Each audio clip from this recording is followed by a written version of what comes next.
laptop, we should be okay.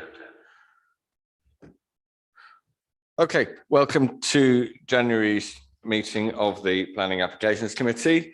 We'll go straight into the agenda. Oh, before we start, there are 4 items for consideration on the agenda, numbers 5, 6, 7, and 8. We will do them in the order 5, 8, 7, and 6. 6 being last because there are no speakers in the room or online to speak on that one. So we do the ones with people in the room first so they can get off home. So it will be numbers 5, 8, 7, and 6 in that order. But first on the agenda, apologies for absence. I see all 9 of 10 members of the committee are here. Nick Draper, Councillor Draper, has let me know that he is a little delayed and hoping to be here only 5 or 10 minutes late. So we hope he gets here in time for the first item. So I don't believe, therefore, we have any other apologies for absence. Declarations of a pecuniary interest, anybody? I'm not seeing any. I assume there are none. Okay. 3, minutes of the previous meeting. Can they be agreed as a true and accurate record? Agreed. Thank you. Okay. 4, then we move on to town planning applications, and we will start with item number 5. I should, for the benefit of members of the public and others who may have not attended planning committee before, take you through the process of how we deal with these. In this one, for instance, number 5, we have 2 members of the public who wish to speak against the application. They will have 3 minutes each to speak. I should say first, the officer with responsibility will introduce the item and show us drawings on screen and explain the item. Then the 2 objectors will have 3 minutes each to speak. As there are 2 objectors, the applicant in response gets 6 minutes, the same amount of time as the combined 3 minutes each for the objectors. The applicant will then speak for 6 minutes. After that, there are no more contributions from outside of the 10 members of the committee. We then move to questions from members of the committee, 2 officers on clarification on the report or the details of the application. Then we move to comments on the application, and then we'll move to a vote. The vote will usually be on either to approve, to refuse, or to defer to a later meeting. Those are the 3 choices we have.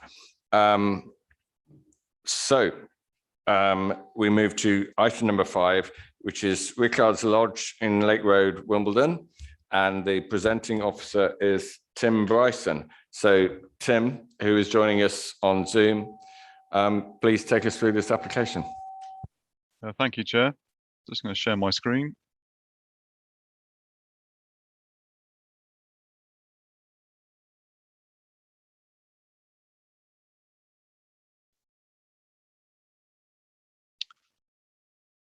Members, the application site is at Rickards Lodge High School within Wimbledon. The site itself, it relates to the existing AstroTurf sports pitch within the school grounds, outlined here in red on the screen. Here is a wider site plan showing the AstroTurf here and the school grounds outlined in blue.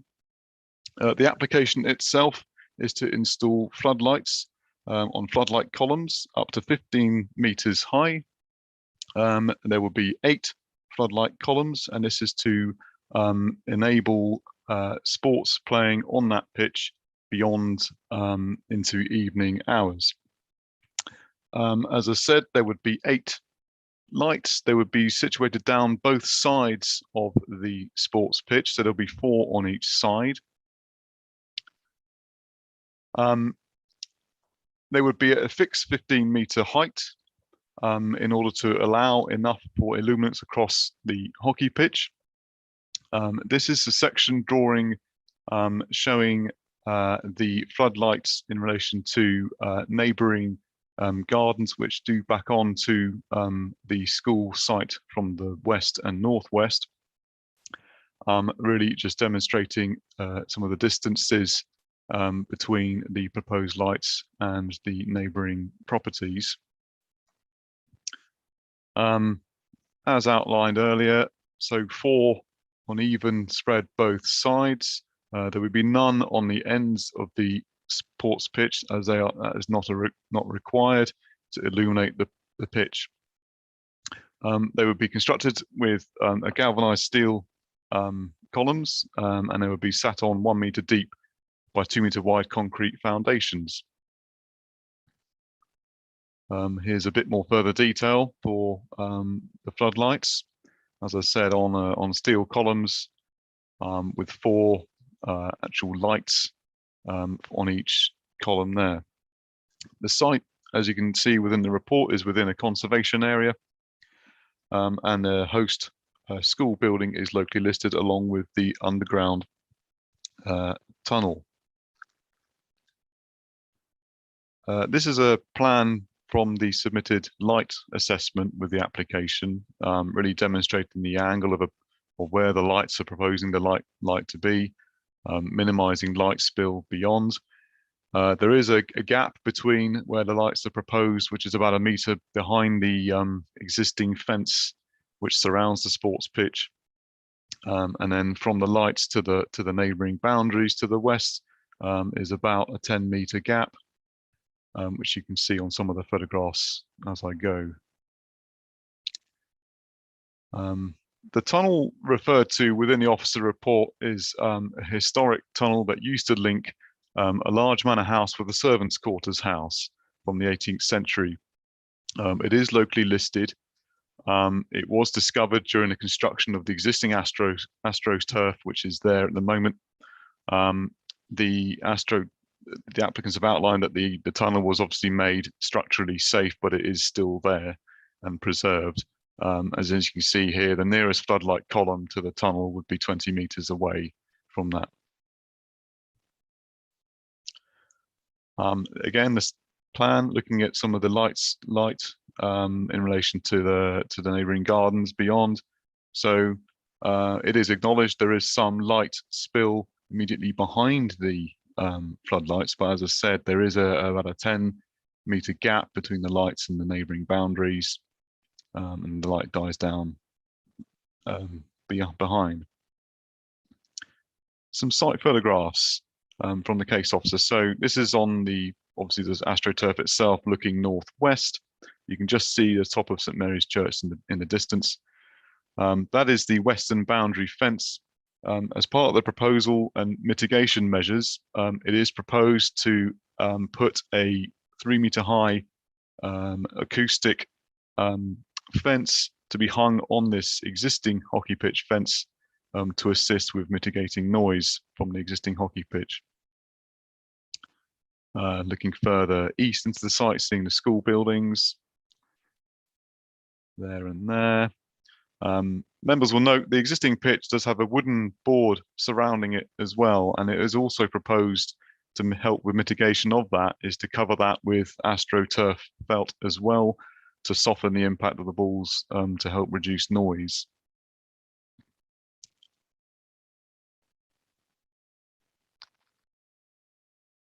So members, so this is looking north beyond the western boundary of the site. So as I said, the floodlight columns will be set in about 1 meter from the fence panel here, and then to the west there's fairly dense mature tree cover and vegetation with a mixture of trees and dense vegetation cover within the site, but also within the neighbouring property boundaries as well.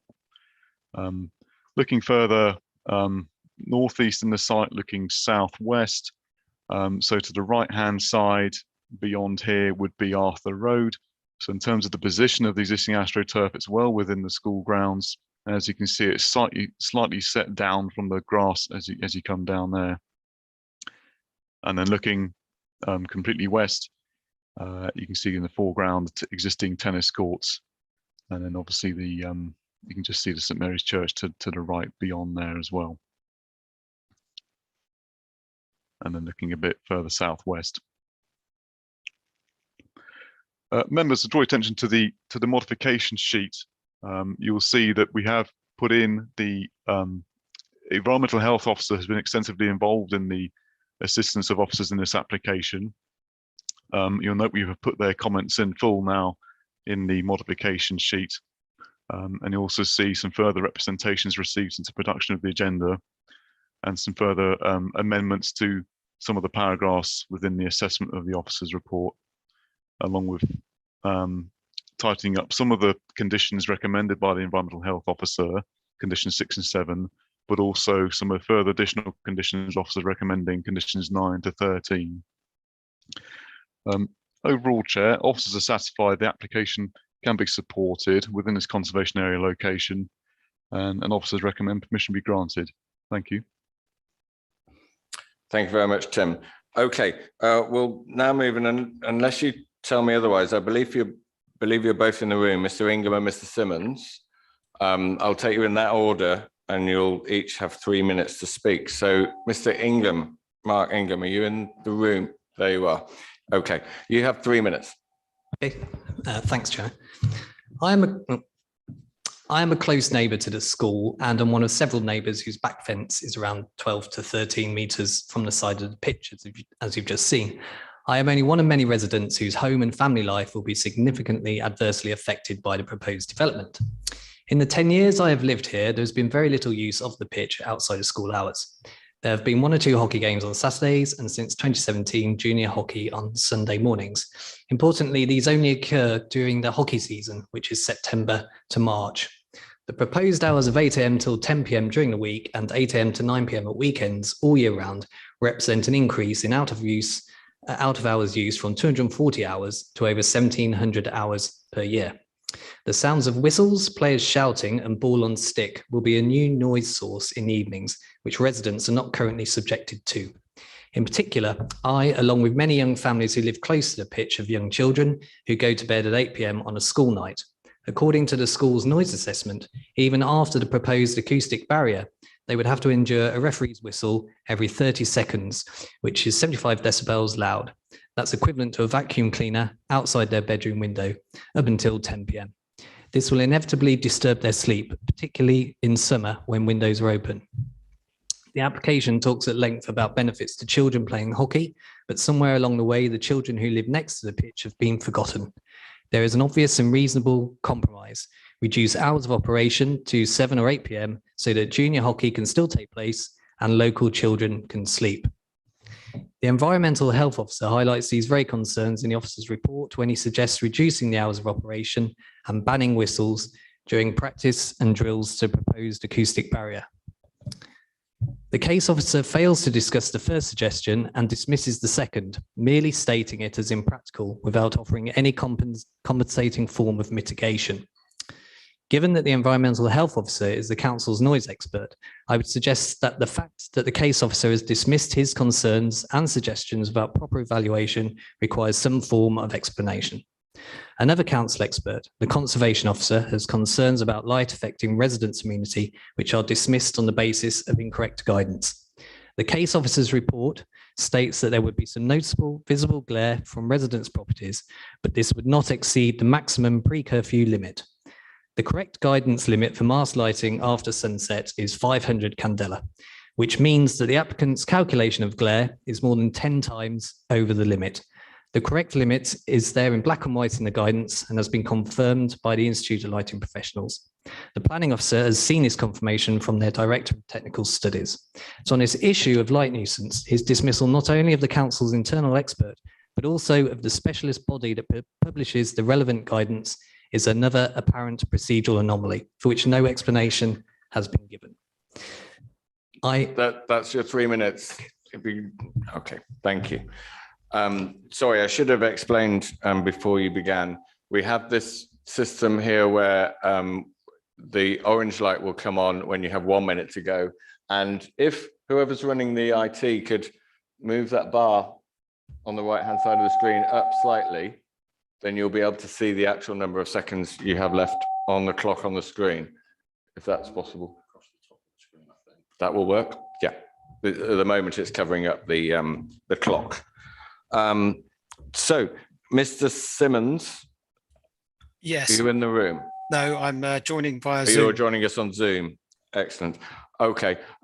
You have 3 minutes also to object to this application.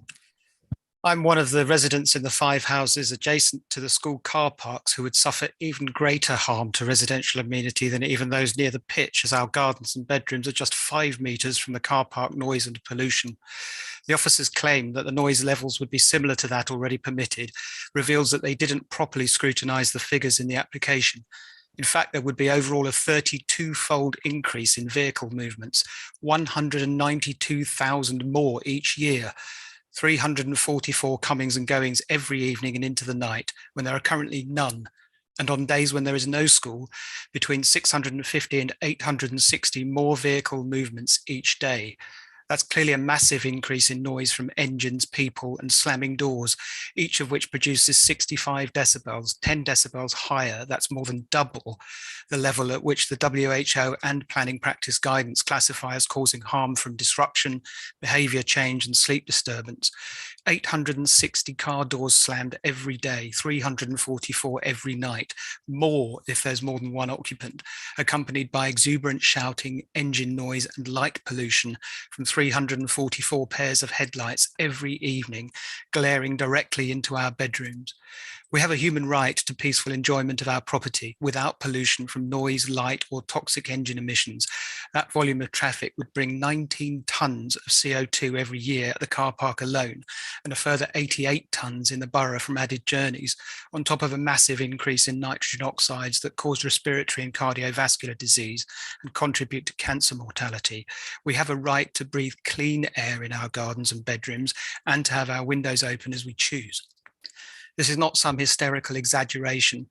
The calculations have been laid out in detail twice in representations against this application and are based on the applicant's own transport submission figures and government statistics.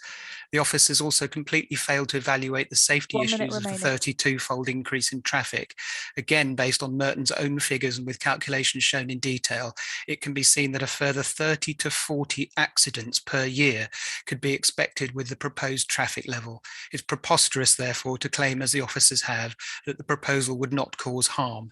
The noise management plan mentioned, asking people not to let engines idle and to avoid loud conversations, is patently unfeasible as mitigation, given the car park capacity and up to 860 more vehicle movements each day. The school and its contractors can't be trusted to mitigate operationally, as they demonstrated repeatedly last year when many complaints of excessive car park lighting were met with the response that somehow a breakdown in communication must have allowed the lights to be left on after hours, and in some cases all night, by accident, causing sleepless nights, distress, and eventually forcing council intervention to get the school to desist after their specious claim that the lights were for staff safety. Sadly, none of the major adverse effects feature at all in the officer's report. 3 minutes up, Chair. Thank you very much. Now we move to Paul Knowles. Are you in the room? You are. You have the combined total of the two objectors, so you have 6 minutes, if you need that long, to speak in favour of the application. Thank you. I think everybody is now aware of the benefits of exercise on both physical and mental health. Sadly, since COVID, cases of mental health are up 300%. And therefore, it's never been more important that we offer opportunities for people in our community to get together and access exercise in a safe environment. As we sit here today, boys and girls sit on waiting lists, unable to play sport either at school or in sports clubs because of lack of pitch provision. I know this because I run a local sports charity in the borough, working with many of the schools that have this issue. Also, Merton Council themselves in 2019, in their pitch strategy, highlighted the need for more pitch space in order to meet current demand, and specifically highlighted the opportunity and need to develop the Rickards Lodge pitch, adding floodlighting. We not only need greater pitch facilities in the borough, but it's also important to understand who would benefit from this additional facility. Well, firstly, the school.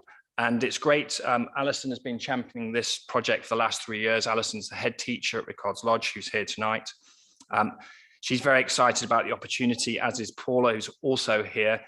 She's a deputy head and head of the curriculum and is looking forward to the opportunity to extend the curriculum for the girls' school on site.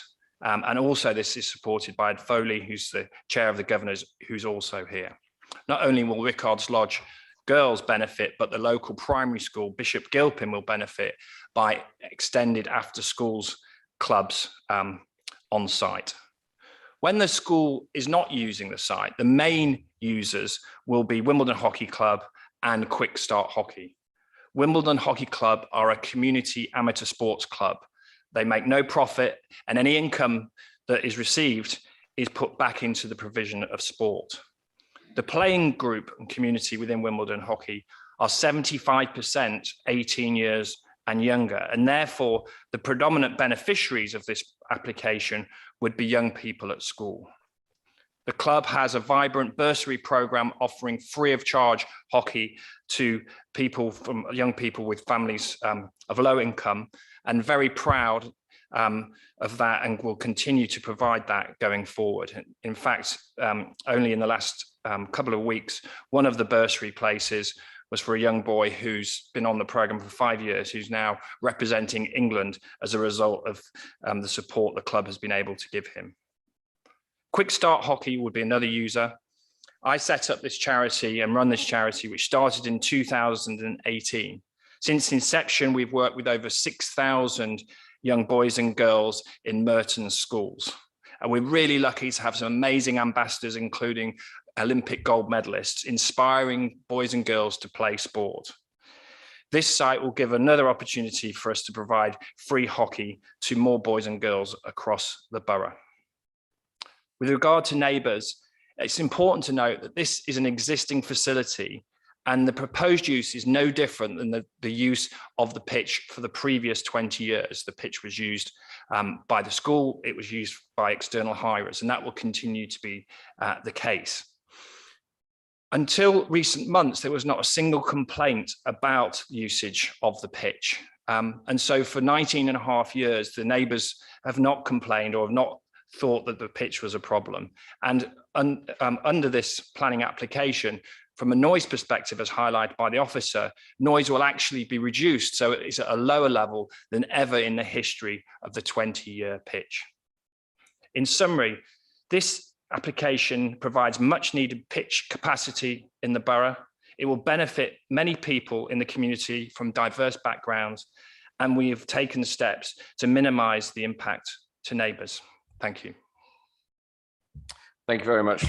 Right, we now move on to the section where it is just officers and members who can speak, having heard from the public there.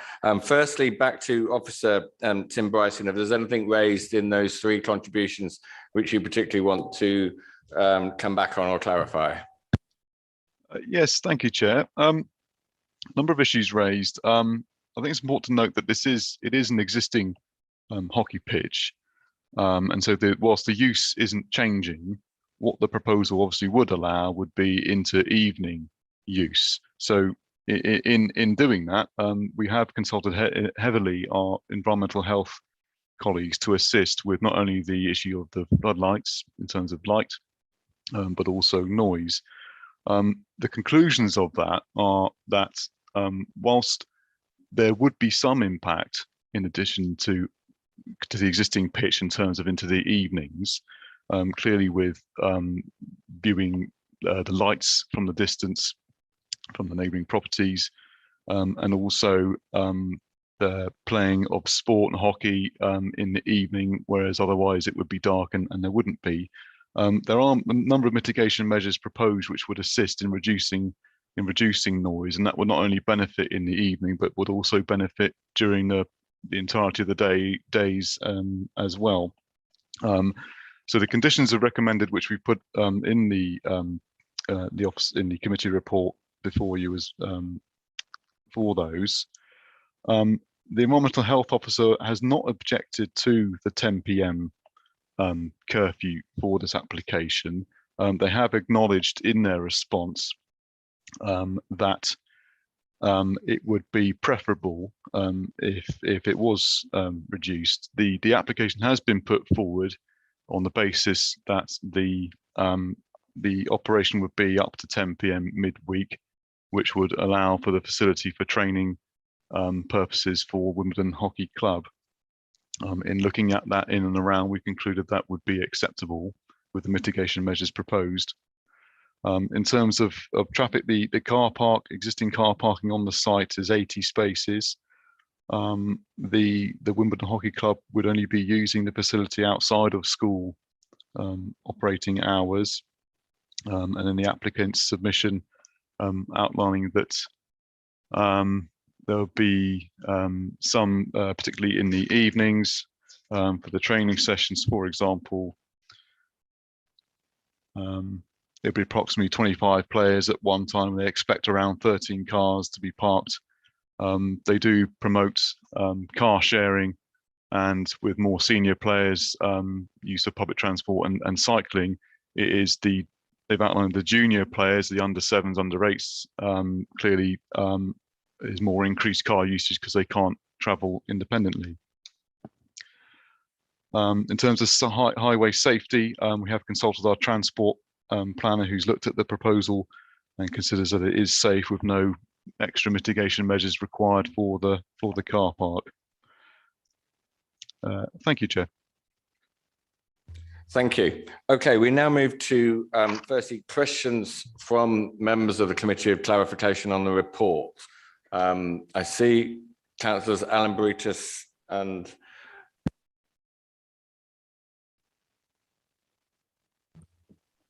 yes, thank you. Just want Tim to talk through the style and type of manufacture of the floodlights, lamps within the floodlights to be used, and how they ease down on spillage.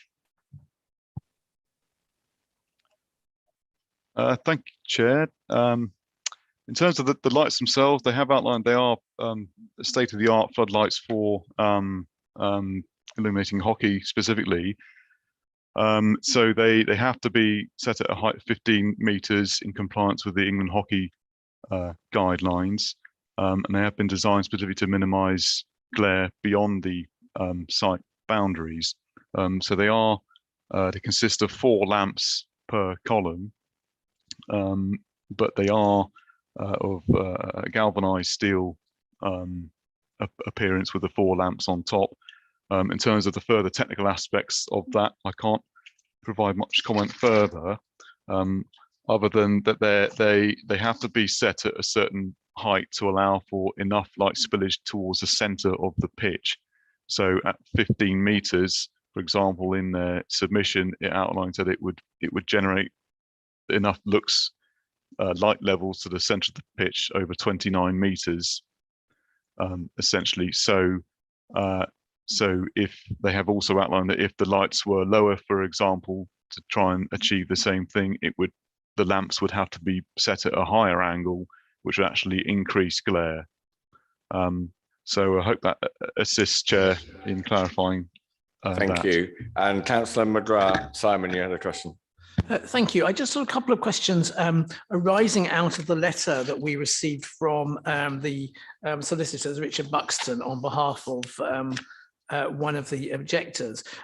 One of the things it says is that they have used the wrong lighting calculations, because when the lights are on poles, there's a different calculation. I wonder if the officer could just comment on that. And the other thing is about the noise. I'm slightly puzzled by understanding how the noise works. Are we saying that the noise, if there's a noise from a game during the day, it sort of counts the same as noise at 10 o'clock at night, or just before 10 o'clock at night, when play might still be going on and just finishing? So there's no difference in the way that the noise is taken into account depending on the time of day. Thank you, Councillor. With regard to the lighting and the technicalities behind it, all I can add, it really is that the Environment Health Officer has been extensively involved in this application, and we have gone back and forth with them over this and the noise issue, and overall they have recommended conditions should the application be permitted, and so really unfortunately I can't comment further on the technical aspects of the lighting itself. With regards to the noise issue, they have done an extensive noise survey on the for the application. This also has included actually on-site measurements they have taken, which also included monitoring an existing hockey adult competitive hockey match, which they did. And so the result of that has been that there's some mitigation measures proposed to assist with matches and training, which would be now going into the evening, which albeit would be particularly towards the 9 p.m. towards the 10 p.m. cutoff would be quieter, clearly as a baseline than say for 5 p.m. because of the road traffic noise. Okay, thank you. There's a comment gone up on the Zoom meeting. I don't know whether the officers can turn that facility off, because we're now into the stage of the meeting where it is only councillors who are members of the committee who can comment, and we don't want further comments coming in through Zoom. So I don't know whether we can turn that off or ask people who are in the meeting by Zoom to refrain from using the comment facility. Thank you. I'm not seeing any more. I'm seeing 3 more questions from Councillors Crowe, Dean and Southgate in that order. Maybe we'll take all 3 and then go back to the officer to answer all 3 if you just have 1 question each. Thank you, Chair.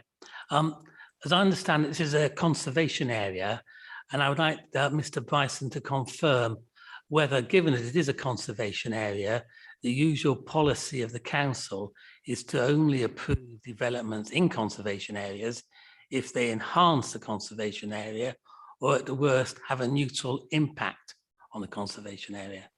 Thank you. I just need the specific questions of what time do they finish using the hockey pitch at the moment as a school? And in terms of playing, what does 10 p.m. mean? Does that mean when the floodlights are turned off, when all the cars have left? What does that actually mean? Yes, likewise about the hours, but from a rather different perspective. I want to know, what are the current permitted or licensed hours? We've been told that it's only in practice about 240 hours a year, but what hours could the pitch be used for at present? And with extending to 10 o'clock, what does that add to the permitted hours? Okay, Tim, 3 questions there. Thank you, Chair. Thank you, councillors. Councillor Crowe, in relation to the conservation area, yes, the tests are for development. Does it either preserve or enhance? So you'll see within the officer report, we have carefully considered the conservation officers' concerns they have raised. However, in the balance, we do consider that given the site's position on this school site, being set quite far away from the public roads, and being surrounded by some school buildings to the east and the south, we do consider that this preserves.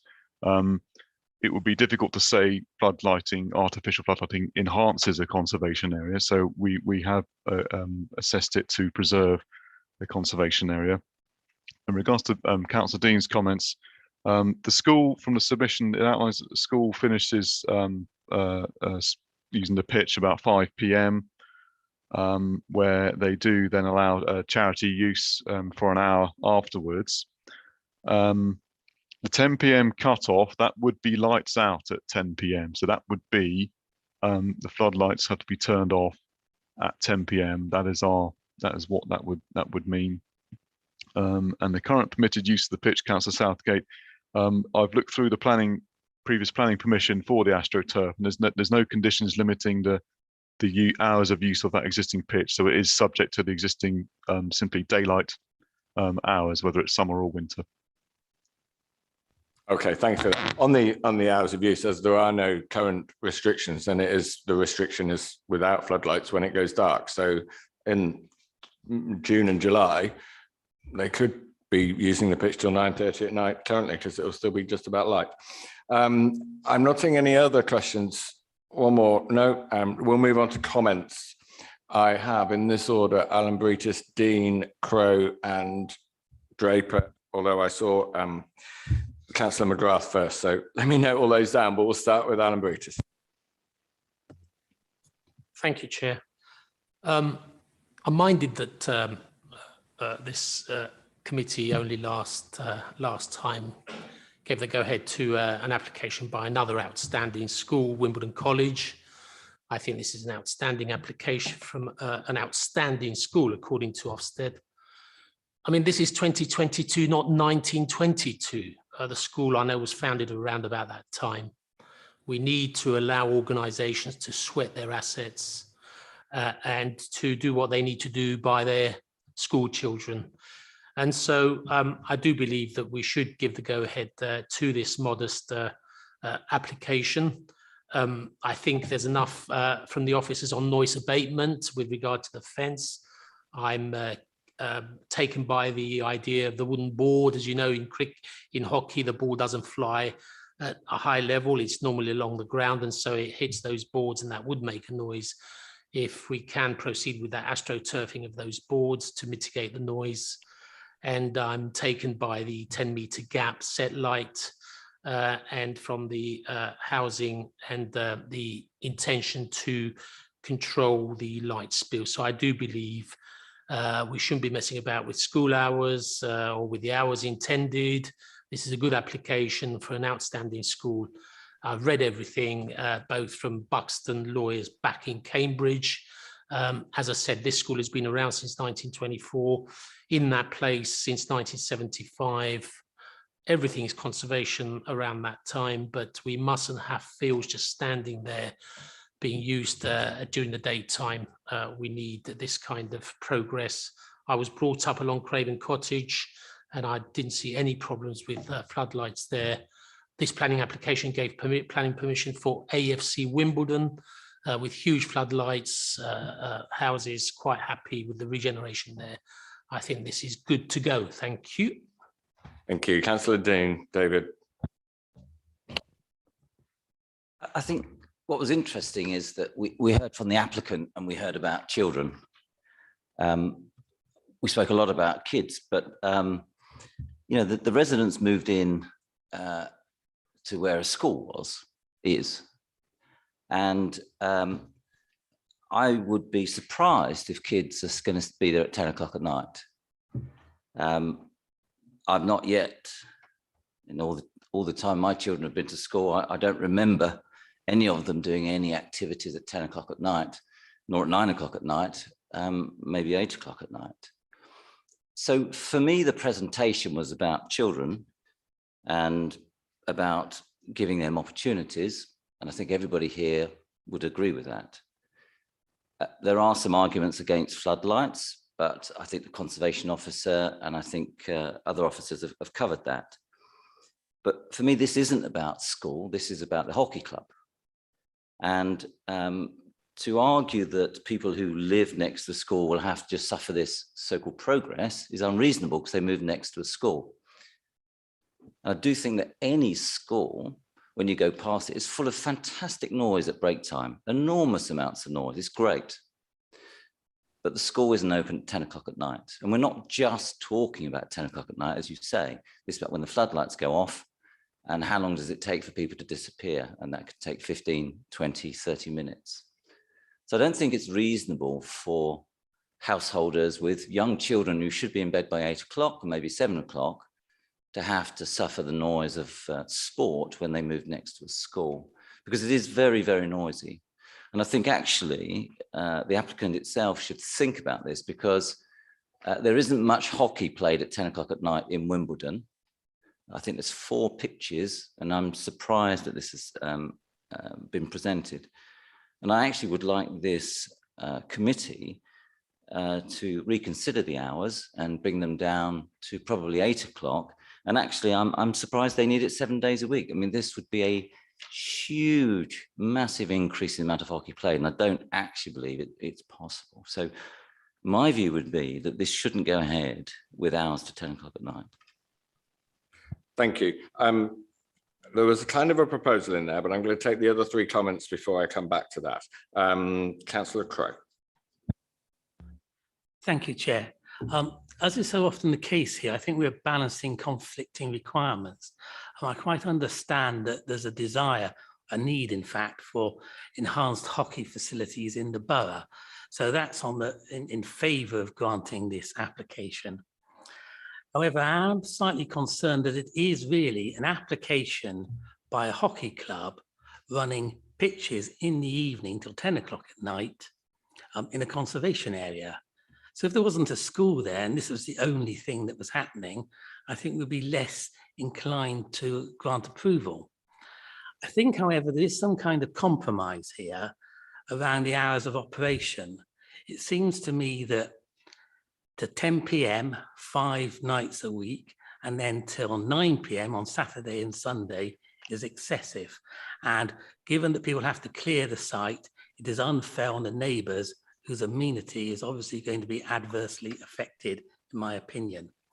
Now, Councillor Alan Britus mentioned that Wimbledon College presented an application to the December Planning Applications Committee. And indeed, that was approved, and I kind of think that was probably okay. What is interesting, of course, was the Wimbledon College application, which we did approve, was for weekday until 9 p.m, Saturday until 6 p.m, and Sunday to 1 p.m. And I think there's a slight kind of appeal and logic to conditioning the hours for this application to the hours that we approved for the Wimbledon College application in December. Thank you, Chair. Okay, thank you. Again, not exactly the same thing, but yourself and Councillor Dean are saying similar things, which we will come on to when we've heard the last two who've asked so far and one more. But Councillor McGrath Simon next. Thank you. Well, when I started reading this application, I was thinking, well, you know, if you live near a school, you've got to expect a bit of noise. But I kind of, as I went on, and I realised that actually this wasn't just for the school, and it was for the hockey club and for other users as well, I did get concerned. I mean, I think some of the comments from the officers are very strange. I mean, the bit bottom of page 27, you know, it says that the noise is already form part of the existing permitted noise. That's fine. And when you live near a school, you expect noise, and you expect noise from the children playing games. I'm not sure that's the same as expecting it at 10 o'clock at night, potentially 5 days a week and then into the weekends. So I would be much more minded to agree with this if there were some restrictions on either the lines of the two councillors who've spoken already. I'm fine with it as a matter of principle, but I think stopping at 8 o'clock or even slightly longer hours than that would make it much easier for me to vote for. Thank you very much. Councillor Draper, then Christie, then Henry. Thank you very much, Chair. I'm not going to comment on the hours. There's obviously calculations based on what is financially viable to the clubs and indeed to the school. Which should mean I don't think I feel in the best position to actually make a value judgment there. What I was going to say was that when I was first a councillor in Lower Moreton, I had to deal with an objection from a resident to people actually playing games at all on King George's playing field. And King George's playing field had been there since about 1910, and the residents had moved in three years before. Didn't like the idea of there being noise within the playing fields. These playing fields have been there for 20 years, and sport makes noise, and as we've heard, there have been no time restrictions up until now on the playing of games there. I'd also like to say that I was brought up next to a secondary school, private secondary school, who had all kinds of activities, all times of day and night. And you know, I never really lost any amount of sleep over it. And I've lived close to football pitches and things like that. You don't lose a vast amount of sleep on it. And finally, car movements. In 8 years' time, I believe it's 8 years' time, no new car will be bought using an internal combustion engine. And so as although it may be a problem, I'm not going to comment on the extent of the problem. Maybe in a problem now, within 10, 12 years, it won't be a problem at all. So from that point of view, I don't see valid objections. Thank you very much, Chair. Thank you. Councillor Christie. Billy.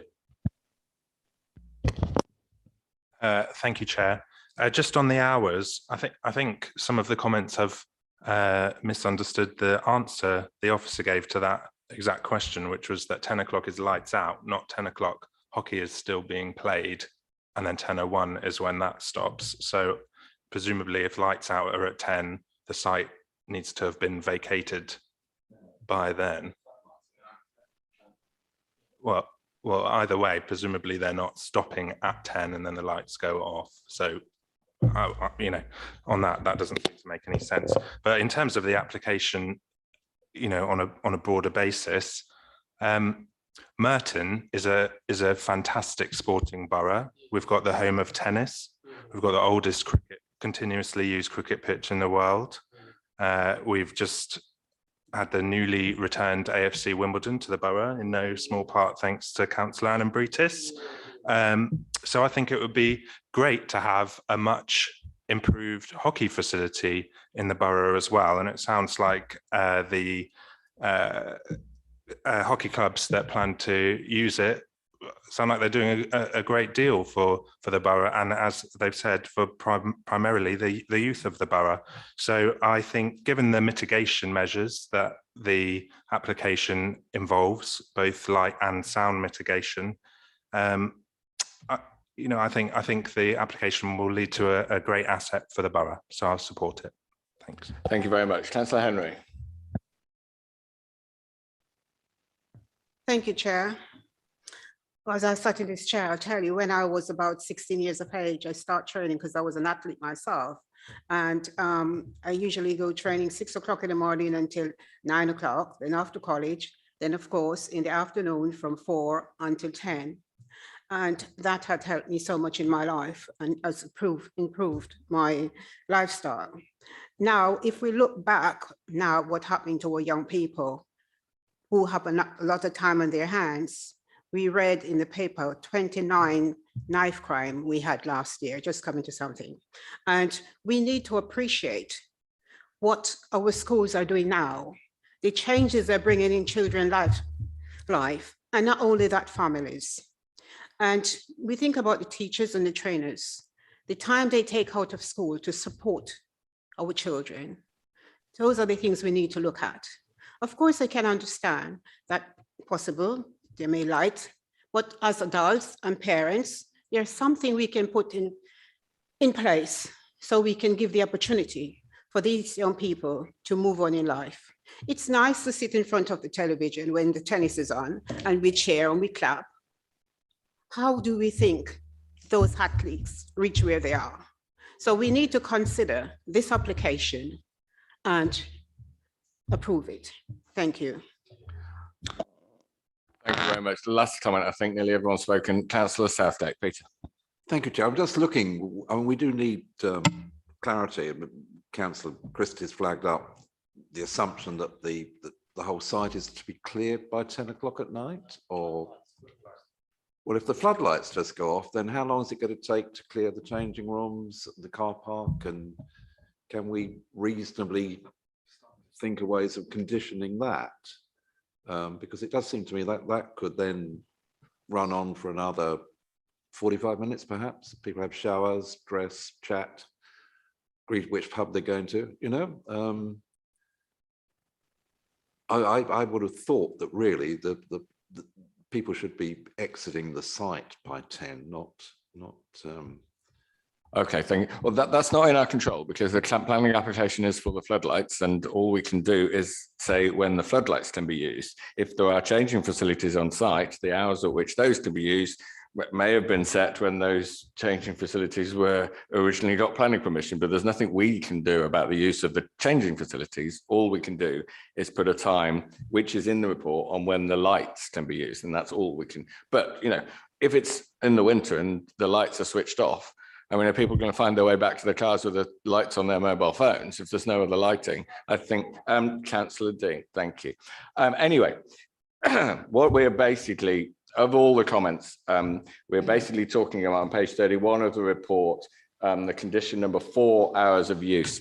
Councillor Dean, Crowe and McGrath each came up with various different suggestions, proposals. If I can ask between you, are you able to put together a wording of something you would like to propose on a change? Councillor Crowe. Thank you, Chair. I think that the logical thing is actually to condition the hours of operation for the lights as we did with Wimbledon College last month. So with the Wimbledon College. Yeah, sorry, I understand that. You explained it earlier. That would be 9 p.m. Weekdays, 6 p.m. Saturday, 1 p.m. Sunday. Correct. And the same start time.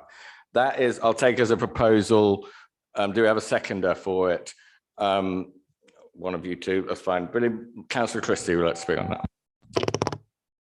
Thanks, Chair. I wonder, sorry, I know we're out of order, but I wonder if it's just possible to have an explanation about why the different hours have been conditioned, just from the officers. Just if we're talking about making alternative conditions, can we have an understanding of the reasoning behind what we've got?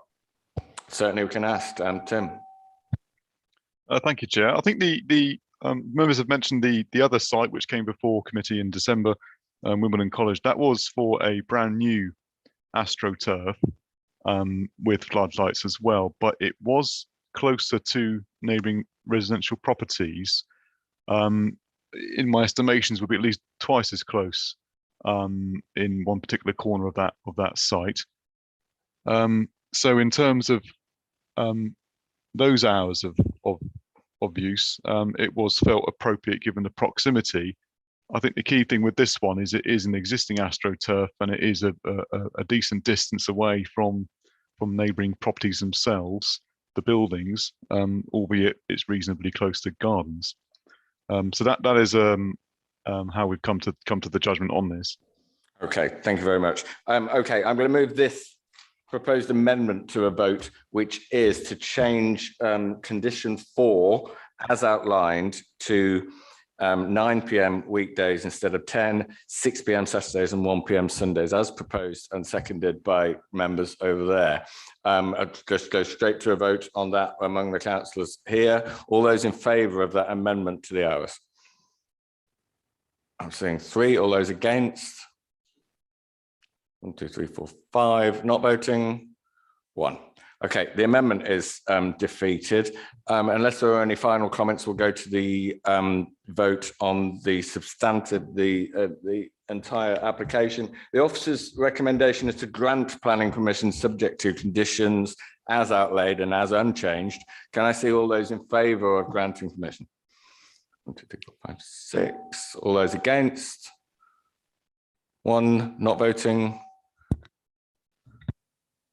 6 to 1, that one is passed. Thank you very much.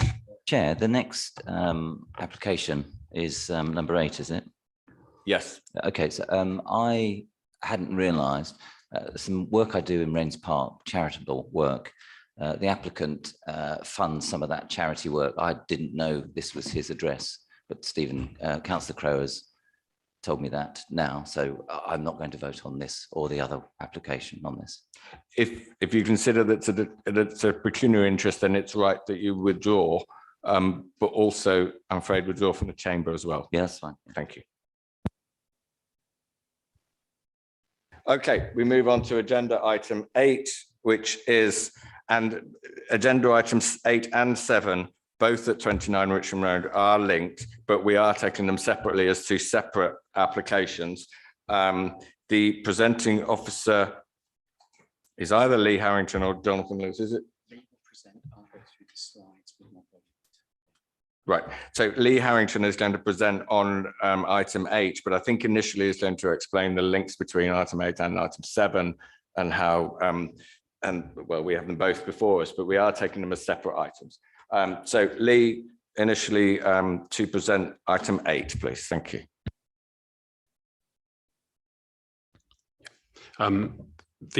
There are in fact 2 applications for the same site. The one that's before you first relates to an application for the retention of the as-built works on the site. there was originally an application granted 193601, which was granted for some single-story rear extension, a rear wraparound extension, a part two-story rear extension, and a front porch. Though the applicant subsequently, and that was granted under delegated powers. In 2020, the applicant applied to erect a hip to gable and a rear roof dormer extension with three front roof hook lights. The applicants built the side extension out to the wall with the neighbour at number 27 with a box gully, and the ridge roof was raised by 14 centimetres higher.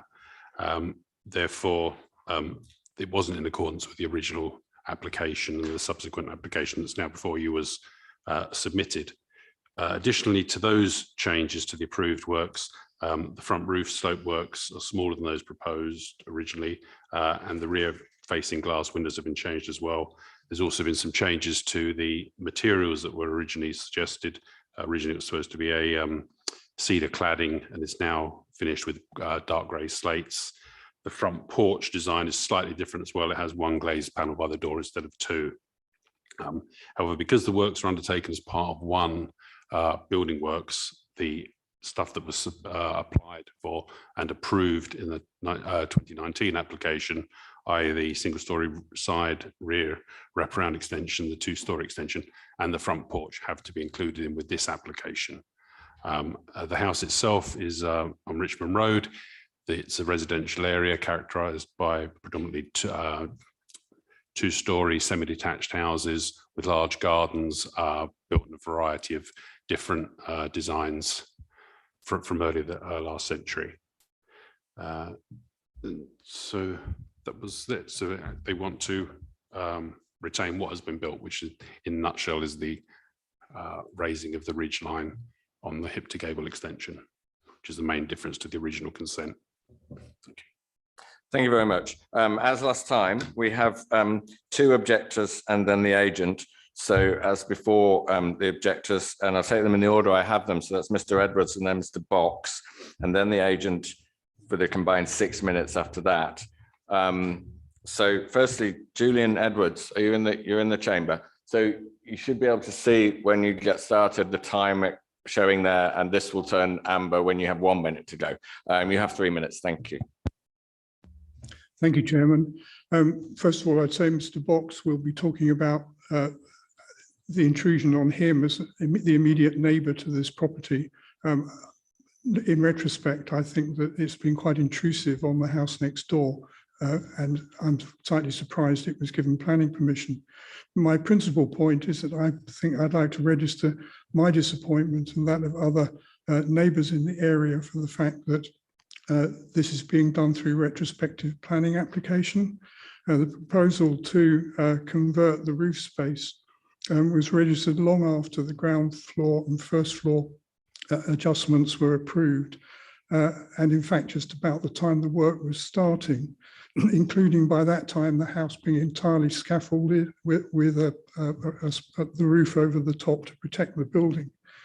And the work went ahead as completed, including, as the officer has mentioned, with raising the roof line.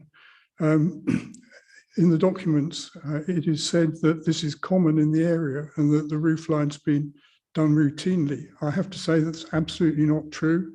I am aware of several neighbours who have spent very large sums of money lowering ceilings in their houses in order to avoid raising the roof line. And so this was out of order, although I appreciate that it wasn't a huge increase. However, apart from that particular point, my larger point is that the planning system is intended to require permission before a building is put up, and it's frankly failed in this case. In addition, I note that just today I've received notification of an application for a roof conversion at number 31, which is the neighbouring house to 29. And this house already has full scaffolding over the top, and the builders have removed the roof, but they have no planning permission to do anything with the roof. I don't know how many retrospective cases you consider and how often you reject them, but our local experience is that the planning process isn't offering the assurance to the community that it is intended to provide. And I think we're now in an impossible position as neighbours where we're being asked whether we agree with a proposal which has been implemented without planning permission, recognising the fact that the impact of that on the owner of the house would be a large sum of money to make a major revision of what's already been built. I think the planning system has failed us, and I hope that this isn't typical of what goes on elsewhere in the borough. Thank you. Thank you very much for that, and perfectly to time. Mr. Box, you have 3 minutes or so. Thank you. Thank you. Oh, I see. I've really got very little to say, except that the whole works next door to us has been a real trial. It's been going on for far too long. And we put in 3 objections. The first objection was met to a certain extent by various alterations, thanks to the Wimbledon Society. But my main point of dispute is that the extension at the side is now actually fixed to our side wall. And all the plans, there's a 10-centimetre gap. And it seemed to me quite ridiculous that they can just attach the gutter at the first floor level to our house without asking any permission. And they also screwed a fence post for the fence that they put in between our 2 front gardens, screwed that to our wall, again, without asking permission of any sort. It seems like a small thing, I know, but it just struck us as being frankly outrageous. I really haven't got anything more to say.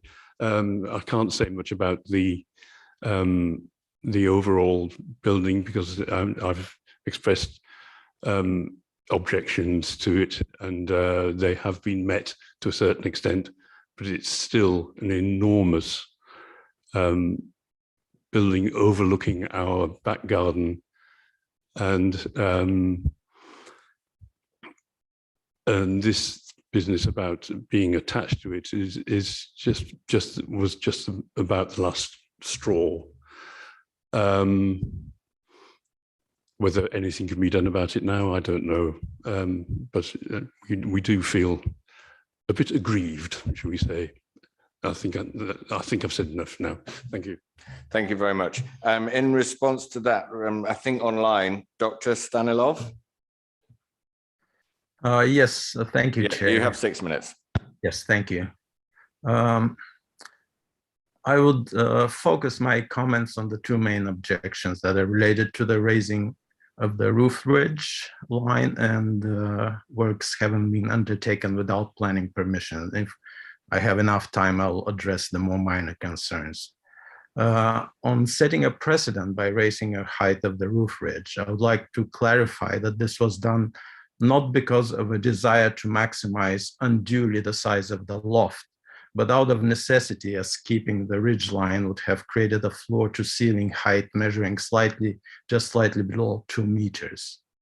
This is supported by the observation made in the report by the planning department, which notes that ridge lines vary within the road. And there's a number of examples of other houses in close proximity to the sites which have raised ridge lines just out of necessity, I should add. The ridge line is in this particular case was raised only by 14 centimeters, not 14 centimeters in order to achieve an acceptable standard of for living space. According to the planning department's report, raising the ridge line by 14 centimeters is not considered to be visually intrusive or to result in any tangible loss of light or overshadowing.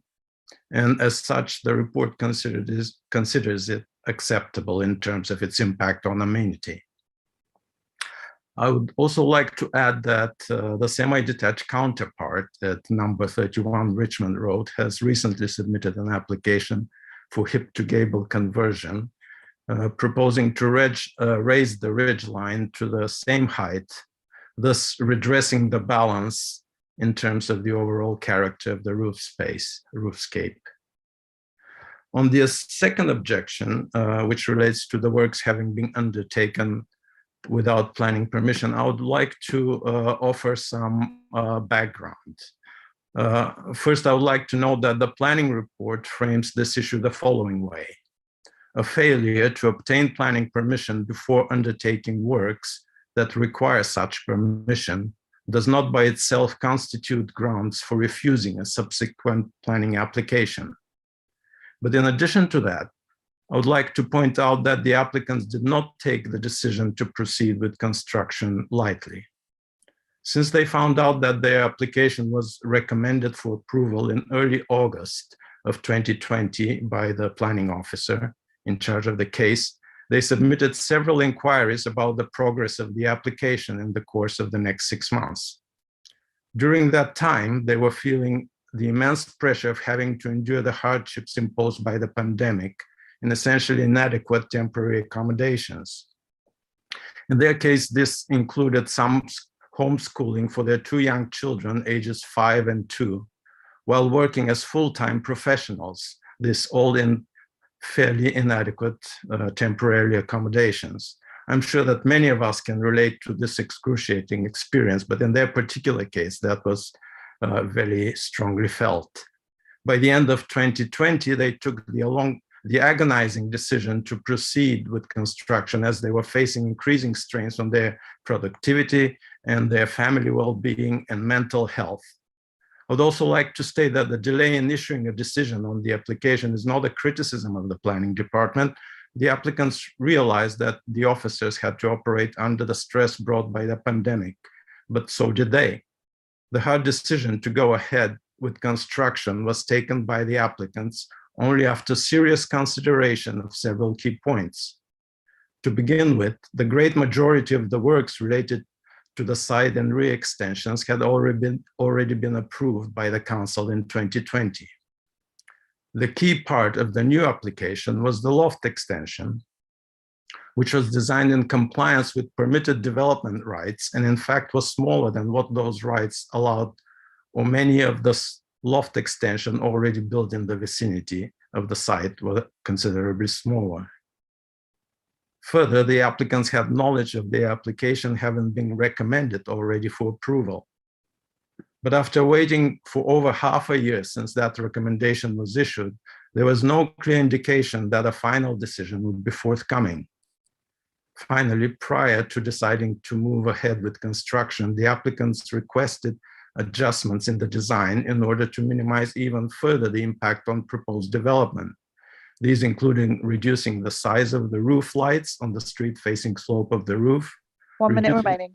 The size of the rear elevation dormer windows by nearly a third, including the replacement of a Juliet balcony with a standard window. And instead of using a cedar cladding that was originally proposed, the finishing materials of the dormer extension would change to dark gray slate tiling, which is commonly used in the area. I would like to end my comments by citing the conclusions reached by the planning department regarding this application. Officers consider that the scale, form, and positioning of the built extension do not cause material harm to the appearance of the host building or the amenity of the surrounding properties, and therefore an acceptable optimization of the site's capacity. Thank you for your time. Okay, thank you for that. And before I bring the officer back in, a couple of details I need to advise the committee on. Obviously, it's not ideal that this has already been built in as a retrospective planning application, but we cannot take that into account. We have to make a decision on whether or not it should be built whether or not it has already been built. Equally though, if we were to refuse it and it would need to be restored back to its current condition, we cannot take any account of how expensive that would be. That's not up to us. So that's the law on that. And also another application to the next door house was mentioned. We cannot take that into account either. That will be a separate application which may or may not come before this committee in the future, but we cannot take that into consideration. Having said all of that, Lee, is there anything in those three presentations which you'd specifically like to come back on? Chair, if I can respond to some of the points which have been raised. The matter of principle and submitting an application retrospectively. Government guidance makes it quite clear that in terms of enforcing planning controls, it's important that planning controls are enforced to protect the public interest,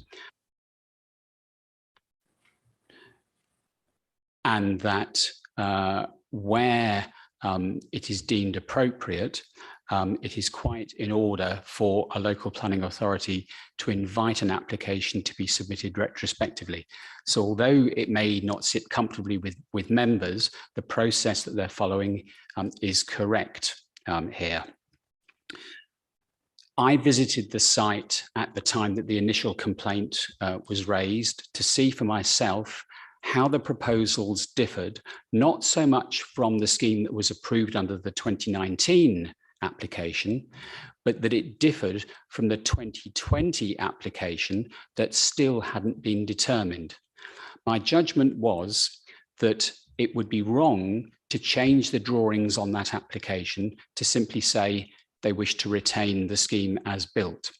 Both applications should be considered separately and on their merits. I therefore invited the applicant's agent to submit the 2021 application, the one before you now, in order for them to seek permission to retain the works as completed. If I can just share the screen with you. Turning to the points which have been raised regarding the ridge heights,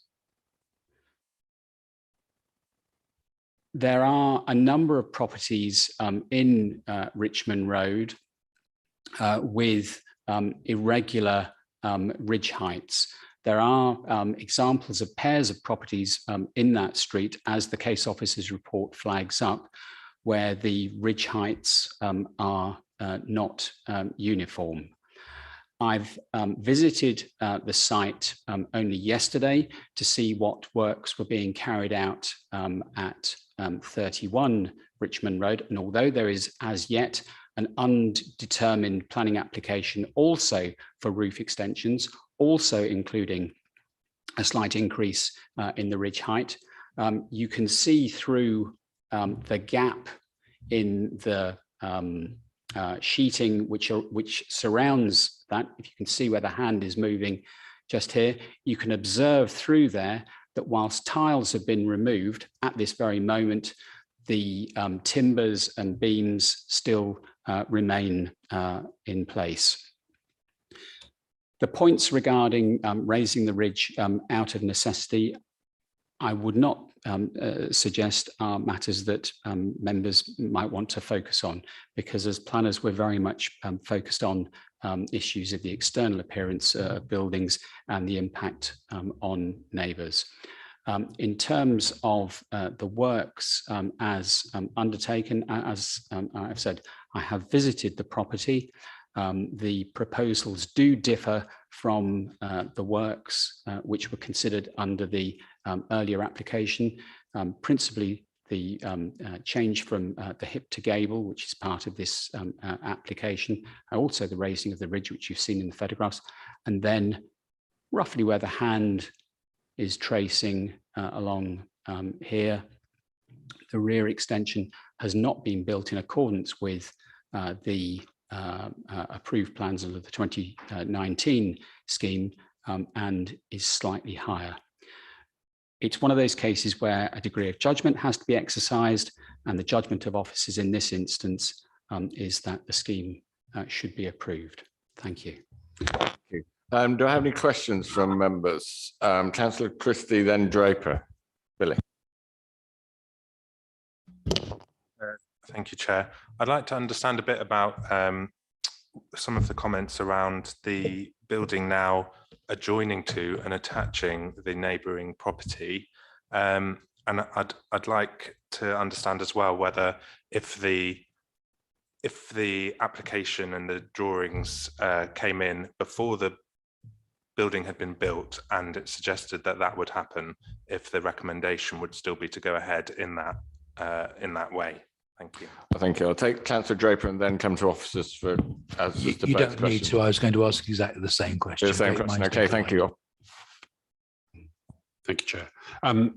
Yes, the objector is quite right. This has been done without his consent. Normally with applications for extensions, you have two options. You either put a large space between the two so that there's room to maintain the gap, or ideally I would suggest to people ahead of an application coming in that those extensions are joined so that you don't have a gap. This scheme would have had a 10-centimetre gap between the two properties, which has one benefit in as much as it's not attached to Mr. Bott's house, but a negative impact in is that you've got an effectively inaccessible space, which tends to fill up with leaves and rubbish and stuff like that, gets wet and can breach a damp-proof course. So when I deal with an extension, I say to people, speak to your neighbour, put them together, seal them up, better insulation, keep the gap in.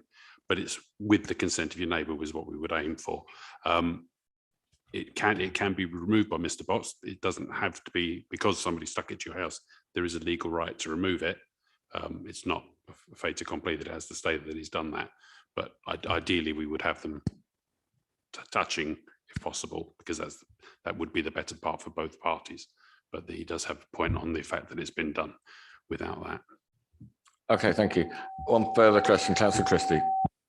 Sorry, just to follow up then. So there's no, I presume, legal requirement that if your neighbour is going to build something next to your house and actually attach it to your property, that you give consent for that? Oh yeah, we can. We would, if it's acceptable, then we would grant that. But it's obviously still subject to a party wall agreement and a legal agreement between the parties themselves. We would assess something and what the impact is on someone's neighbour, their amenity, the vision on the street scene. As it is, from that point of view, it's perfectly acceptable. Mr. Box has an opinion on it being attached to his house, but in planning terms, we consider that where it is acceptable, albeit with it bearing in mind his concerns. Okay, thank you. Councillor McGrath, Sam. So thank you. It was this issue that concerned me in particular. So am I just right in my understanding what the officers are saying is that the fact that it's attached to the neighbour's house is a matter of law between him and his neighbour. It's not a matter that concerns us as a planning thing. In fact, we probably would prefer it to be attached to the house. So we can't turn it down on the basis it's attached to the house without the neighbour's permission. That's a matter for the neighbour to bring a civil case. Yes, it would be. It's a matter between them. We're considering on what it looks like and whether it has a negative impact on their amenity. Okay, thank you. Now to comments on the application. Councillor Southgate and then Draper. Thank you. Yes, I think we accept that we are told, here's a new application. You mustn't take into account that the original permission to build has been not ignored exactly, but the structure as built is not as permitted, and we just have to kind of suck it up, don't we? That is deeply annoying, but we know that we have no scope as a local authority to go against that. What it does do is to create, I would suggest, a perverse incentive for other people to ignore requirement to obtain planning permission. I mean, here are we going to get number 31 coming back in 18 months' time and being told that they have built not as permitted, but being asked then to consent it. So it is, if there is no penalty against this, then you have to say, isn't that just laying the ground for people to start ignoring the requirement for planning permission on an ever greater scale? That worries me. Whether officers can express a view on what penalties might be proposed to discourage this. I'll permit myself another couple of generalizations which you will have disapproved, Chair. I mean, one is that I think this is a difference between generations. And the other is, why do all these things have to end up looking so bland in grey and white render? Every damn one of them looks exactly the same, as if they've come out of the same glossy catalogue. Thank you. Thank you for that. On the retrospective application, obviously, we can never say that it's malice on the part of the developer. There are often cases where people have built something relatively small, thinking it didn't need planning permission, and found that it's like half a metre above the size it needed, and then they've applied retrospectively. And I don't think we should ever be penalising people for honest mistakes. As long as it's rectified through the planning process. And anyone who builds something without planning permission takes the risk that they will have to cover the costs of tearing it down again if it doesn't get permission. So the system in place, while not perfect, I think deals with that. Councillor Draper had already asked to speak, and Councillor Allen-Beritas afterwards. So first, Nick, Councillor Draper. Yeah, very, very quickly. I mean, I've got to say, I do sympathise enormously with the people who complain, because it's happened, outside of the law. And I really objected to the idea that the same laws applying during COVID didn't apply to the people within this property, and we've heard that before elsewhere, and it annoys me every single time. Nevertheless, I cannot see any reason for rejecting this. It is, as the officer said, it hasn't made a vast amount of difference to the street, to the property. It's annoying that the properties now adjoin, but it's not going to do the properties themselves any harm, as far as I'm aware, and that would be a civil case rather than the one involving the planning department. So I'm going to say we've got to pass it. Thanks. Thank you. Councillor Allen-Beritas, Stephen.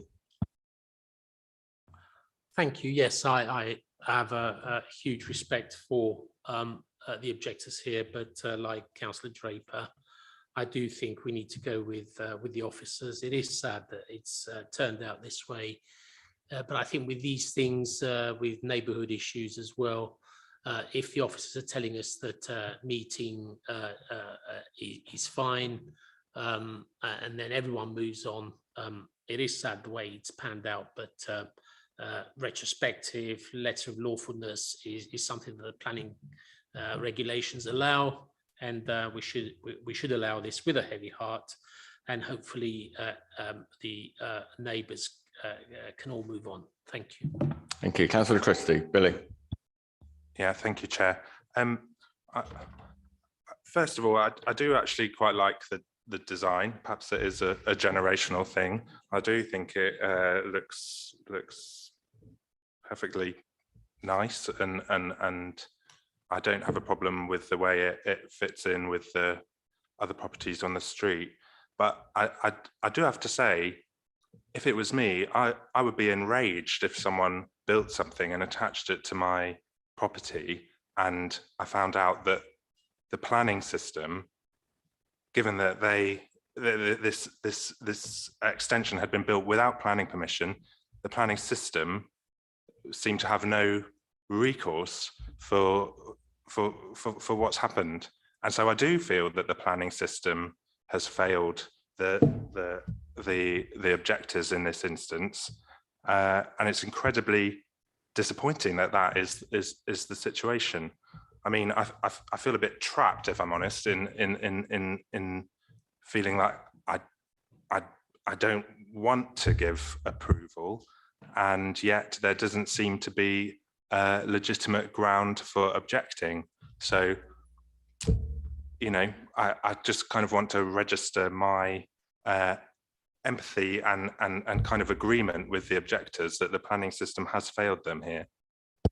Okay, Councillor Henry is also requested to speak, but before she does, maybe I could go back to the officers for a second to clear up this sort of party wall issue. And were we to give, which it seems to be what the committee is moving towards, were we to give planning permission this evening, how would that issue of the adjoining properties be resolved?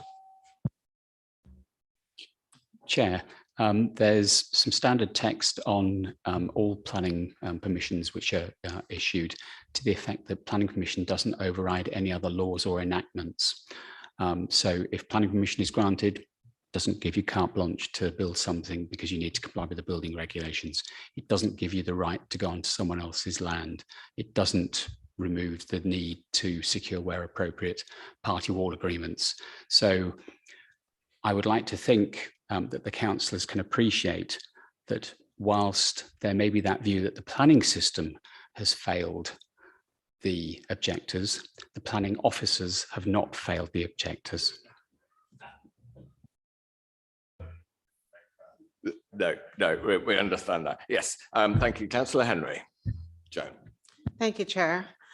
And I just want to, you know, back up what my colleague, Councillor Christie said. I really like the design, very nice. And again, as the officer says, it's not the planning officers, this, you know, where it comes in the disagreement.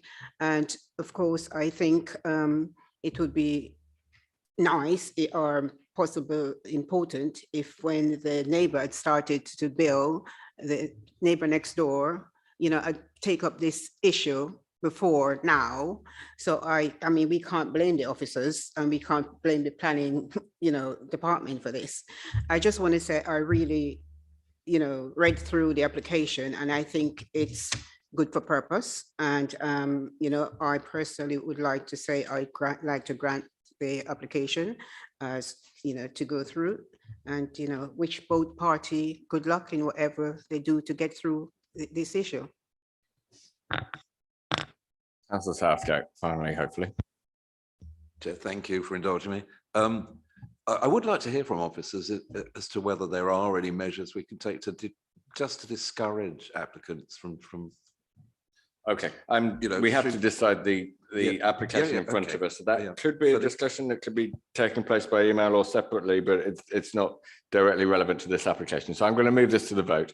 The recommendation is to grant planning permission subject to relevant conditions. Can I see all those in favour?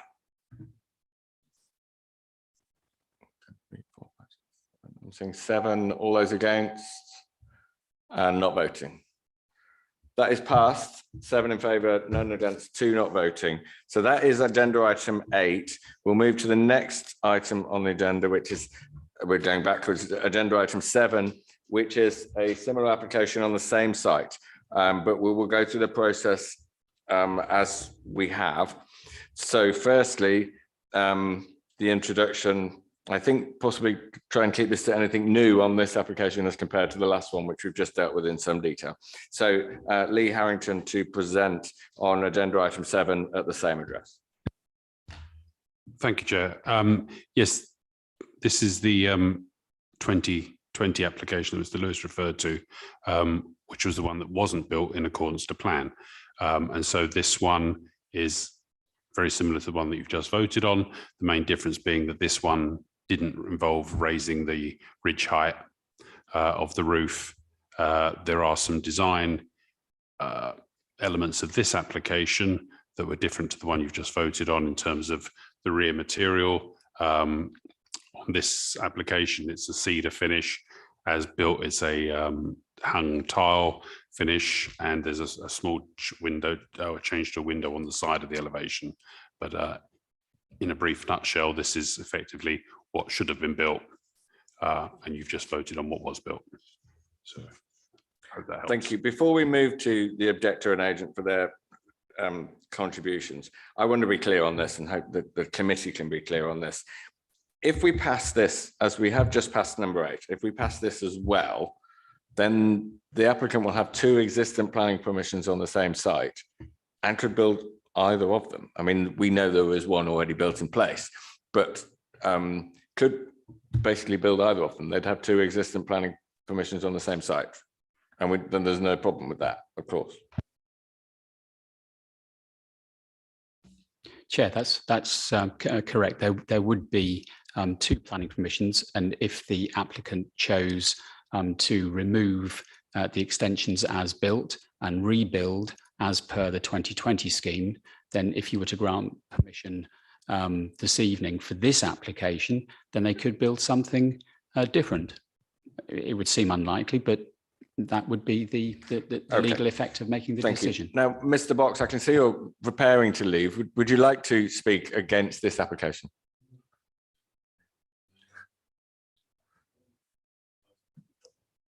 Okay, no, it's entirely understandable. And thank you very much for attending this evening.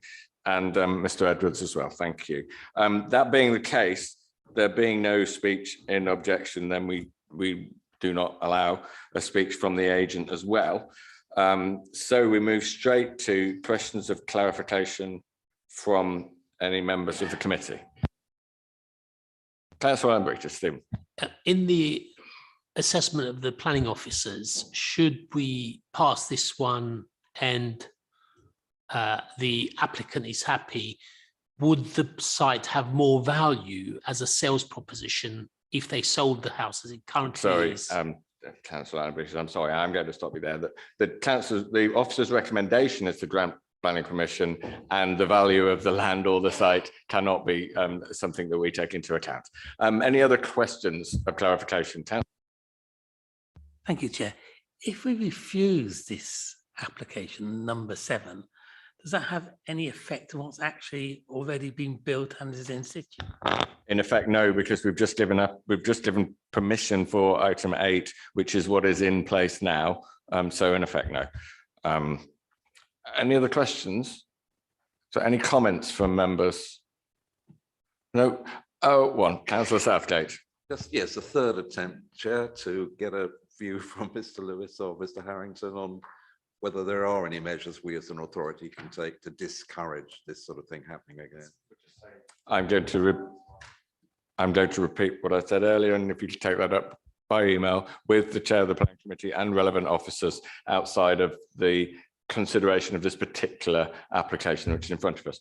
Okay, I'm going to move to the vote on this. The recommendation is to grant planning permission subject to the relevant conditions. Can I see all those in favour?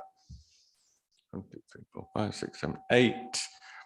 And my non-vote is the 1, and Councillor Dean is missing, which is everyone. So that one is passed. We have one more item. If possibly Councillor Croker could go and get Councillor Dean and tell him he can return for this item. The next item is item number 6. We will wait a second for Councillor Dean to rejoin us. But I can start introducing it during that time. This is number 6, 192 to 202 Martin Way in Morden. The presenting officers will be Jordan Alexander, who is joining us on Zoom, I believe. Yes, good evening. And Councillor Dean is back in his seat. So this is an additional story on an existing block of flats in Cannon Hill. Jordan, please go ahead. Right, yes. So the scheme is land between 192 and 202 Martin Way. So it's a site identified in red. In terms of kind of the surrounding land uses to the site, you've got residential, semi-detached 2-storey houses to the north, as well as to the south. In terms of the larger buildings, there's a very large building to the immediate west of the building, which is Meertune Court, which is a large residential 4-storey building. As well as on the opposite side of the street, there's a 2-storey building that's in kind of a community club use. The site itself sits on the corner of Martin Way and then Astridge Way, which is down here in Lower Morden On the site itself, I'll just come to this one here. So at the moment, the building is occupied, the site is occupied by a 3-story building. It's brick facing at the front, and you can see that it's got shop fronts at ground floor level, residential on 1st and 2nd floor level. And then to the rear, it's got a render facade at the rear. This part here is kind of an extended part at ground floor level, and then it provides 2 garden spaces, 2 separate garden spaces for residential flats at 1st floor level. In terms of accessing the units, to get to the upper floors, there's internal cores that access from the rear. And then in terms of the layout of the building, it looks like this. So the ground floor has 4 commercial units at ground floor level. So the largest of the units is Sainsbury's local supermarket. It's also got a glass and glazing business, a barber and a cafe. And there's also quite a large kind of car park as well for the occupants of the building. At ground floor, at 1st floor level, there are flats. So each of the levels are the same in terms of 1st and 2nd floor. So it's 6 flats on each level, and each of the flats are 2-bedroom flats. And then in terms of the application proposal, it proposes to extend the building by adding 1 additional story to the building. And that's it as identified here at the top. In terms of the extension itself, it would add 2.5 meters in height to the building. The extension itself is kind of set behind a parapet wall that's on the building as existing. And there's also going to be a short kind of metal railing installed around the frontage of it, as well as the sides as well. You can kind of note that the alignment of the windows kind of marry up to the extension and the building beneath. In terms of the materials, it will be a zinc cladding material, and then the extension itself will be set in by 800 millimeters to the sides and to the front to provide sort of a degree of design subordination to the extension. So that's from the front, and then at the rear, they're going to bring it up to be kind of seamless with the rear elevation, carrying over the windows and carrying over the render design, as is the existing building beneath it. So there's no changes to the existing building at these levels. It's just simply to the upper level where the addition is going to be added. And then in terms of the internal layout, it is as per this plan here. So there's 5 separate 1-bedroom units. Councillors will note that all the units meet internal London space standards for a 1-bedroom, 1-person unit. You'll also note that each of the units has a small kind of terrace balcony area to the front to provide external amenity. All the units are dual aspect with front and rear windows. You also note that the nearest neighbour is Merchant Court. There'll be no kind of new windows installed along this side boundary that could create overlooking into other residential flats. And they're also going to install a barrier here as well to kind of restrict access onto this part of the roof. And then on top of that, there's going to be new bin stores created, as well as new cycle stores as well for the new occupants. So that's taking you through the elevations again. Rear elevation. You've got the side elevation here, so that's looking from Estridge Way. And then that's the other elevation that faces Merchant Court.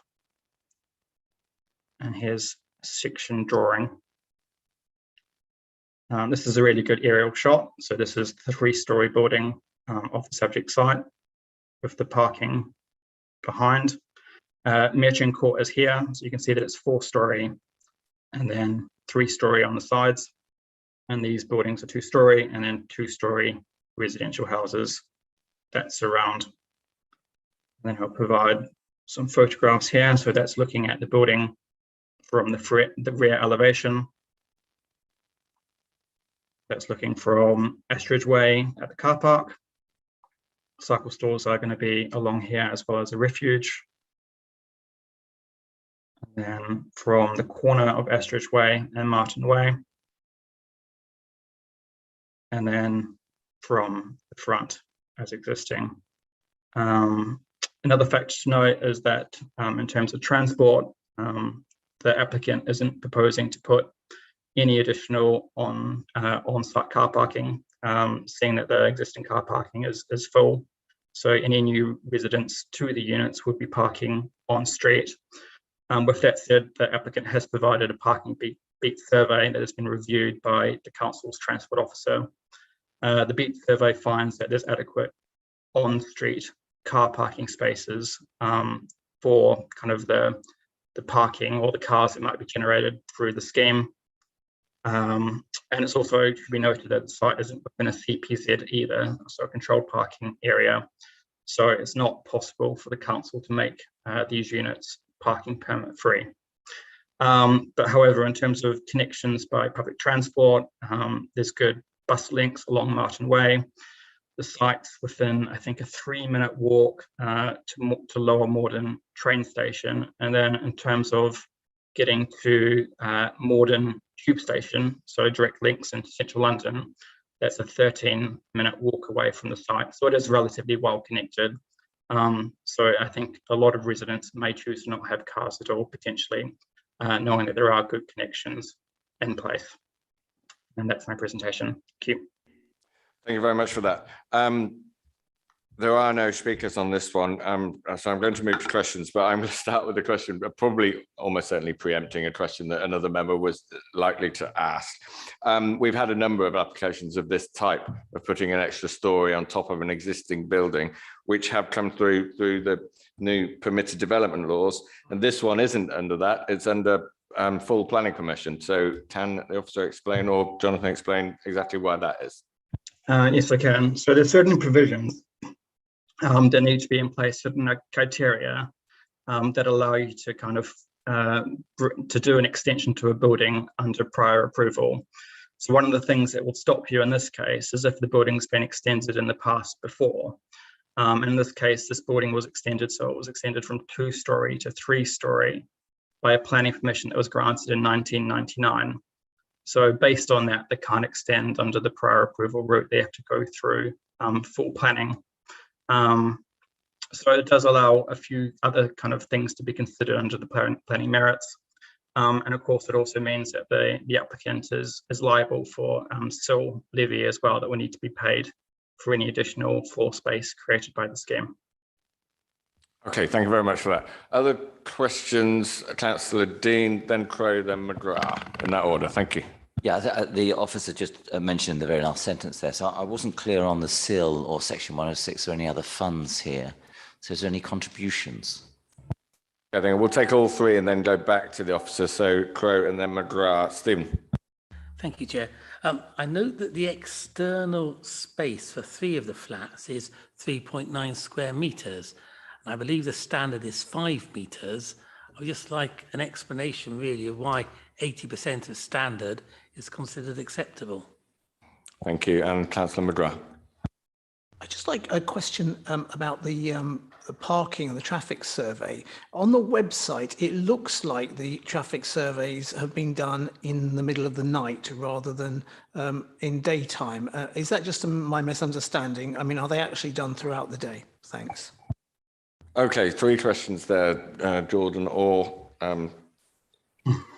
Jonathan. Yeah, I'll try and answer them the best I can. So there's no Section 106 that we're asking for, because we don't think there's any money that needs to be paid to the council to directly offset kind of the direct impacts that are caused by the scheme. Of course, there's going to be other kind of wider impacts that a scheme kind of creates. It might create, children coming to the site. It might create different infrastructure that needs to be kind of built in terms of onto the wider borough, and that's when SIL levy needs to be paid. I don't know what the SIL levy would add up to, that would be done by the council SIL officer before they actually can build out the site. But there would be funding that should be paid under SIL. So that's answered that question. In terms of amenity space, yes, you're right. The amenity space requirements are normally 5 square meters, and this scheme is providing units that have amenity space of 3.9 meters, so they're 1.1 meters short. However, it's always a bit of a balance between providing units, especially 5 units like they are here, as well as trying to balance it out with the amenity space requirements. I suppose they could have provided, units that meet that criteria, but then again, you'd lose units as well. So you'd only get 4 units being produced. So I think we looked at it and we kind of balanced it out and said, well, for the sake of losing, 1 square meter for each unit, that'd be better in many respects than losing 1 unit of accommodation that could provide a home for a person. On top of that, the unit and the building itself is quite well connected to other recreational areas within the borough. So I think it's a very short walk away from, where is it, Joseph Hood Recreational Ground. So that should complement very well kind of the terrace balconies that are going to be provided for the flats. So I think the other question was around traffic and parking. I'm not exactly sure how traffic parking surveys normally work, but I think the key thing that needs to be assessed is nighttime parking stress, because that's usually when residents are coming home to park on street at nighttime. So usually often people are driving around their cars during the day or going to work, and then at nighttime, that's when parking stress is at its fullest, when everyone comes home and needs a space to park. And the parking beat survey was done obviously in nighttime periods, and then from there it established there was enough available car parks for the few amount of cars that we generated through the scheme. Okay, thank you for that. Not seeing any more questions, so I'll move to comments. Councillors Alan Breaches, Dean Crowe, and then Draper, and then Southgate, in that order. So Alan Breaches. Yes, thank you. No, this is to be welcomed. I live quite close. It's got good amenities, close to the Kadama Meditation Centre, right opposite. It's close to Central Ward Residents Club. It's close to the railway station further up Martin Way. It's close to a number of buses that go to Wimbledon, Epsom, and so on. And it's a good addition on top of the welcomed Sainsbury's store that has gone down very well there. And it's good, it's neat, it's tidy, and we should pass it. Thank you. Thank you. Councillor Dean. David. Just in terms of, I know the council have some plans for infrastructure along Martin Way. I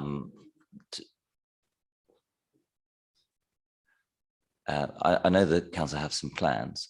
So in terms of that community infrastructure, or whatever it is, can I just propose that the funding will be worked, if there's anything that the council are doing on Martin Way, the funding should be invested in Martin Way.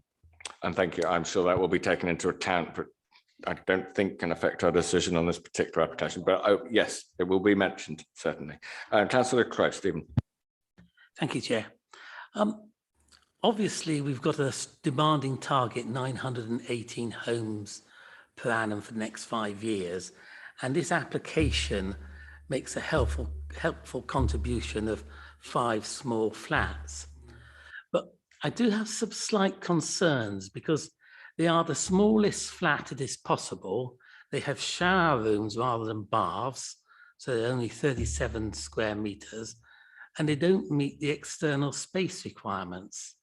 Now, if you allow me to play developer for a moment, we could, in accordance with the mix of housing in the council's policy, 1 bedroom, 2 bedrooms, 3 bedrooms, on this site, there could be 2 flats for 2 people, and that would have a minimum requirement of 50 square meters each.